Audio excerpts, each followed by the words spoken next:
Saudações, gente bonita. Em Goiás, 7h20 da manhã, 16 graus Celsius.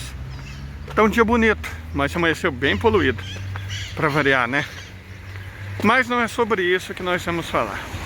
Seguinte, ontem nós tivemos a nossa folga de lives, né? Porque o dia estava muito confuso, muita coisa acontecendo e prometida para acontecer. Então nós decidimos que seria mais prudente investigar melhor tudo. Então foi o que nós fizemos. Numa das leituras nesse sentido, para um site que eu ajudo a editar, o Paraíso Brasil, eu me deparei com um texto extraordinário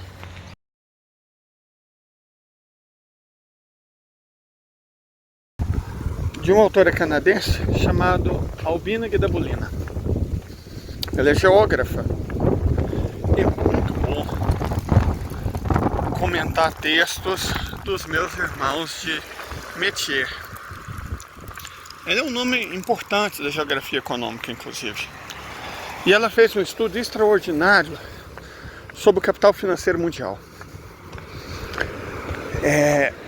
Ela constatou o seguinte: originalmente, quem controlava o capitalismo americano eram grandes famílias oligárquicas. Rockefeller, por exemplo, Vanderbilt, essas coisas. Bom, no pós-guerra, aos poucos, os bancos foram emergindo como novos líderes do capitalismo financeiro. E isso se consolidou depois do fim da União Soviética. Depois do fim da União Soviética e a globalização, os bancos assumiram o papel que antes era dessas grandes famílias, passaram a controlar o capitalismo mundial. Mas agora nós estamos numa terceira fase. Quem controla o capital mundial hoje são as chamadas três grandes, que são os grandes administradores de fundos: BlackRock, Vanguard e State Street. São essas três companhias que, a grosso modo, controlam hoje o capitalismo mundial. Ou pelo menos a versão do Ocidente. Deixa eu mostrar aqui para vocês.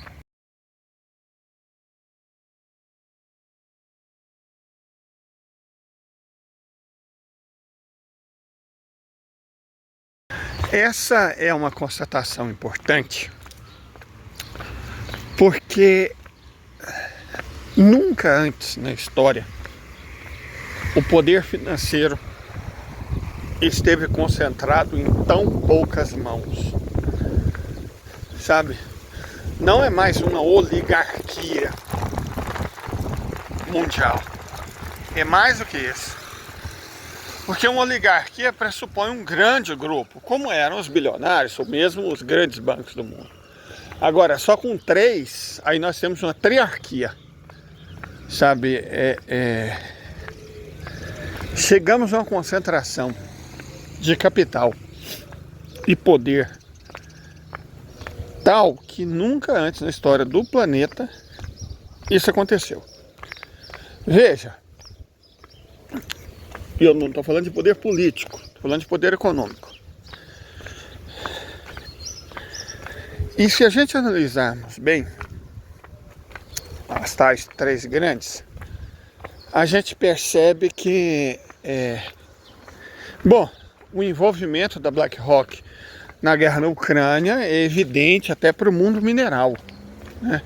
Ela participou ativamente de todas as preparações para o conflito. Ela financiou, ela, como se diz, como é que eles gostam de chamar? Ela investiu, ela patrocinou o conflito. E o interessante é que, bom, eles estão perdendo, né? Ela vai perder dinheiro demais da conta na guerra da Ucrânia. É isso que torna as coisas tão perigosas. Porque pensa, por exemplo, Joe Biden, o ex-presidente dos Estados Unidos, que nominalmente ainda está no poder. Joe Biden a vida inteira foi um lobista do mercado financeiro. Certo? A vida inteira foi lobista do mercado financeiro. Os democratas normalmente são, né? Existe, para quem... Bom, a elite americana é a mesma, não é. Ela pode caminhar na mesma estrada, mas não é a mesma. Quem trabalha com setores de guerra e finanças são os democratas. E Joe Biden sempre representou, acho que melhor do que qualquer outro, esse interesse dos democratas na grande finança. A vida inteira ele foi um lobista, defensor dos ricos e dos opressores. Acreditar, gente, é o que eu falo sempre, acreditar que os democratas são em alguma coisa melhores que os republicanos é um erro enorme. Inclusive porque se a gente voltar no passado, os grandes defensores da escravidão eram os democratas. Lincoln era republicano. Você fala, mas as coisas mudaram. Não, não mudaram. Os democratas são aquilo que sempre foram. Defensores da escravidão, da grande finança e da guerra. Eles sempre foram isso. Só que as pessoas criaram algumas ilusões, né? As pessoas criaram algumas ilusões. Porque eles foram muito eficientes em dar a impressão de que estavam defendendo minorias e que isso os tornaria progressistas. Eles pegaram esse filão, né? Esse filão de ouro na política, o de supostamente defender minorias, sem evidentemente defender minorias. Você fala, mas defende a população negra. Não. Defende os negros da classe alta. Os negros continuam infestando as prisões dos Estados Unidos. Kamala Harris, por exemplo, quando procuradora da Califórnia, ela fez questão de mandar o maior número possível de preto para dentro das prisões californianas. É isso que os democratas são. Esquece a propaganda, concentra-se no que eles de fato são. E é isso. Então, gente, acreditar, repito, que os democratas são do bem. Como diz o outro, como é que diz aquela socialista de Niterói? Nós temos que virar voto para Kamala Harris. Temos que garantir a primeira mulher negra a governar os Estados Unidos. Claro, né? Nós já não tivemos, por exemplo, Condoleezza Rice, né? Para mostrar o poder das mulheres negras democratas. Por favor, né, gente? Você tem que ser muito picareta ou muito ingênuo para acreditar que vai fazer alguma diferença para nós, positiva, aquela mulher, aquele ser, certo?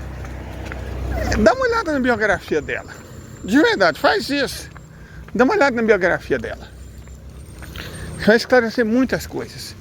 Mas enfim, não estamos aqui para fulanizar debate, nós nem gostamos disso. A questão é que os democratas trabalharam ativamente para os grandes administradores de fundo chegar ao topo do capitalismo. Um administrador de fundo é uma figura interessante. Por exemplo, o Tarcísio, né? Que gosta de se vender como anti-globalista para o gado dele. Bom, ele entregou a Sabesp nas mãos da BlackRock. Ele deu, né? Ele deu de graça. Se você considera que ela lucra 3,5 bilhões por ano e ela foi vendida por 15 bilhões, é como se você cobrasse R$1.000 de aluguel numa casa e vendesse ela por R$4.200. Você acha realmente que isso é um bom negócio? O que o Tarcísio fez com o patrimônio do povo de São Paulo? E pior, ainda entrega para BlackRock, um supostamente antiglobalista. Isso é uma farsa. Mas os paulistas sabem os cariocas que elegem, né? Então, cada um é cada qual. Não vou entrar no mérito. Eu não sou paulista, não moro em São Paulo, nem pretendo. Então, paciência, né? Cada um com seus BO. Enfim, Essas grandes administradoras de finanças, de fundos, elas se tornaram possíveis sob os democratas. Como assim? O que aconteceu?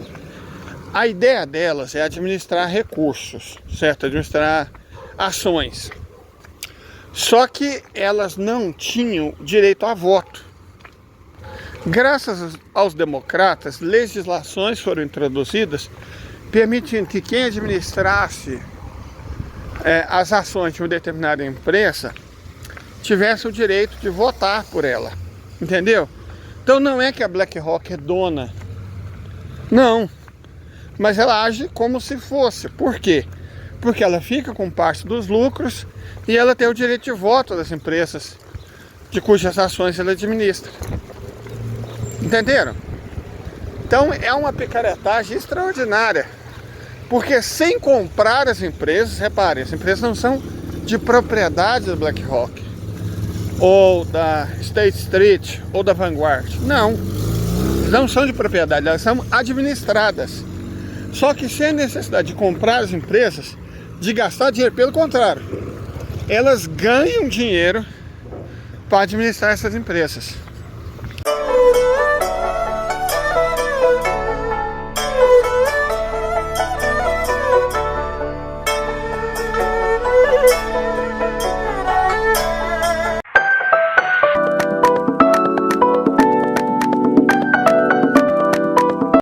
E aí elas controlam uma enorme quantidade de capitais pelo mundo, certo? Particularmente no mundo ocidental e cada vez mais, graças a pessoas como Bolsonaro e Tarcísio, também na América Latina. Eles controlam cada vez mais empresas. Vocês não têm noção da quantidade de empresas cujos administradores são, na verdade, os fundos operados pela BlackRock, ou pela State Street, ou pela Vanguard. Quando os bolsonaristas, esses governadores de direita, foram eleitos e começaram a privatizar as empresas estatais, nominalmente, elas foram vendidas quase sempre por preço muito abaixo do mercado, para empresas que, você olha e fala, bom, não, essa empresa, sei lá, é americana, ou é espanhola, ou é não sei lá o que, mas na verdade essa empresa é da BlackRock. A empresa não é americana, a empresa é da BlackRock, certo? São empresas algumas vezes obscuras. Por exemplo, a empresa comprou a Sabesp da BlackRock, ela começou comprando uma subsidiária de energia no Amapá. Sabe aquele estado que ficou sob apagão? Porque a empresa privatizada foi absolutamente incapaz de gerir e gerenciar o sistema elétrico do estado. Então, foi essa que o Tarcísio de Freitas entregou para a BlackRock. Mas o que acontece numa escala global é muito maior do que isso, sabe? É muito mais amplo do que simplesmente roubar recursos de estados-nação com auxílio de privatistas neoliberais para grandes fundos norte-americanos. Eu penso que a questão mais importante não é essa. O mais importante é o envolvimento desses conglomerados com a guerra. Eles estão ativamente envolvidos com a guerra. E veja só, não só a guerra da Ucrânia, mas também a guerra no Oriente Médio, porque existe todo um esquema pelo qual esses fundos se apoderam e destroem grandes empresas, certo? A Microsoft, por exemplo, a Microsoft está virando lixo. Faz sentido ela ter perdido 260 bilhões de dólares em valor de mercado no único dia. Ela está virando lixo, cara. A Microsoft está virando lixo. Assim como a HP virou lixo. Lembrança de um passado que não existe mais. É uma associação muito estreita entre administradoras de fundo, como as três grandes, capitais israelenses e empresas indianas que atuam principalmente no setor de contabilidade e RH. Quem não entende a relação entre Israel e a Índia, eu vou dar um jeito de passar um texto para que vocês possam entender. Ela não se dá necessariamente no nível dos governos, ela se dá no nível dos grandes capitais. Os indianos e os israelenses se uniram para ajudar as três grandes a dominarem companhias mundo afora, certo? Porque a BlackRock, como eu disse, ela não é proprietária. Ela assume o controle de empresas. A partir do momento que isso acontece, ela recorre a capitais israelenses e a administração de RH e contabilidade indianas. Então os grandes fundos, né, de administração norte-americanos cooperam com oligarcas do Estado de Israel e com grandes conglomerados indianos no sentido de tomar conta do capital mundial. É por isso que a Índia não necessariamente participa da moeda dos BRICS ou é um membro tão ativo quanto os outros, porque parte importante do establishment indiano está profundamente conectado aos interesses dos Estados Unidos e do Estado de Israel. A oposição sistemática feita contra o Modi, as campanhas difamatórias de islamofobia, que eu já disse que são hipócritas até a medula, porque nenhum país matou tanto muçulmano quanto os Estados Unidos.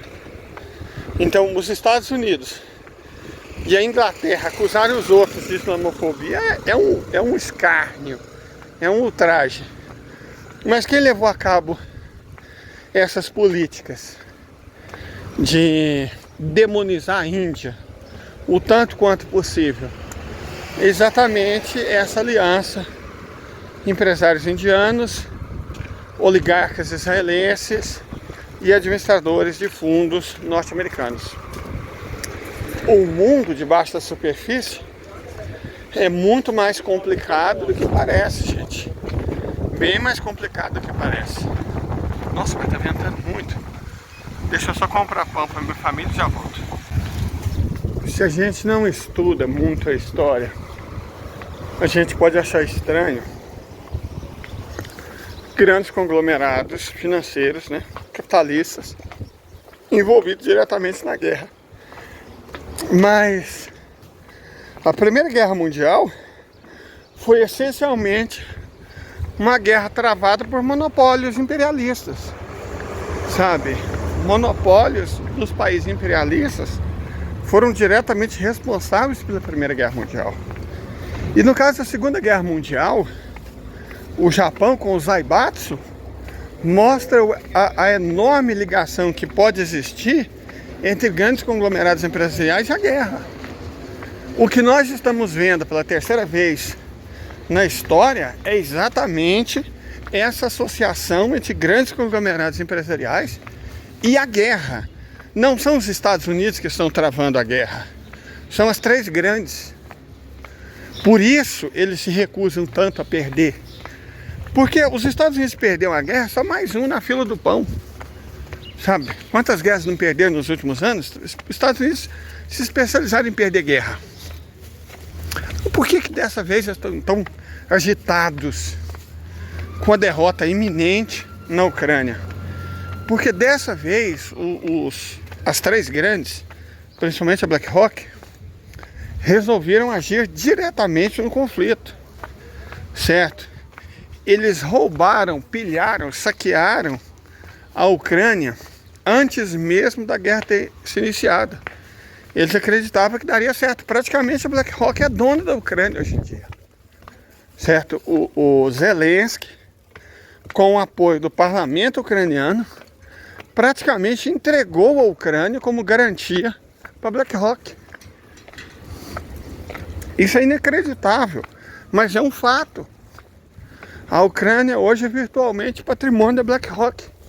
E é por isso que ser derrotada é tão devastador para eles. Porque, como eu já disse outras vezes, como é que eles vão colocar isso na contabilidade?